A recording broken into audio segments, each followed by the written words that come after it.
Rabbit farm से मलिक वकास। आज की ये वीडियो इस बेस के ऊपर है कि कुछ अफवाहें फैलाई जाती हैं कि खरगोश 1 साल के बाद या 6 महीने के बाद या हर साल जो है वो नर से मादा में तब्दील हो जाता है।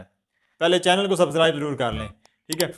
अच्छा, जो भी नर या मादा जब वो छोटी अडल्ट एज में होता है तो बाज़ दफ़ा उसका सेक्सुअल पार्ट जो है वो इतना एक समझ लें कि कन्फ्यूजन वाला होता है उसके साइड की चर्बी की वजह से, कि चेक करने की तरफ अगर आएँ तो वो आपको बज़ाहिर नर नज़र आ रहा होता है लेकिन बाद में वो मादा कंफर्म होती है, ठीक है।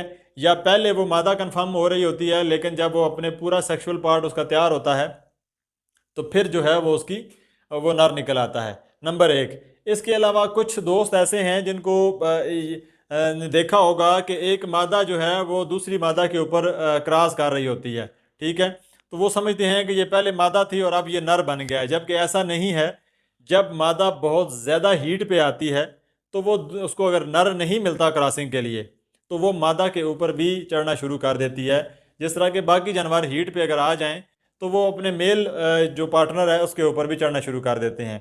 जब भी मादा हीट पे आएगी और वो अगर बहुत ज़्यादा हीट पे हो और उसको नर नहीं मिल रहा मेटिंग के लिए तो वो नज़दीक तरीन जो भी खरगोश होगा, चाहे वो नर हो चाहे वो मादा हो, वो उसके ऊपर चढ़ना शुरू कर देगी। लेकिन जब उसको क्रॉसिंग मिल जाती है, मेट हो जाती है, तो फिर वो ये करना बंद कर देती है, जिससे जो है वो ये अफवाह आम रूटीन में फार्मर्स के साथ फैलाई जाती है या आम लोगों में ये चीज़ ना तजर्बाकारी की वजह से सामने आती है कि नर जो है वो 1 साल के बाद मादा में तब्दील हो जाता है, जबकि ऐसी कोई बात नहीं है। हमेशा नर नर ही रहता है बाय बर्थ और मादा हमेशा बाय बर्थ जो है वो मादा ही रहती है। बहुत शुक्रिया। अल्लाह हाफिज़।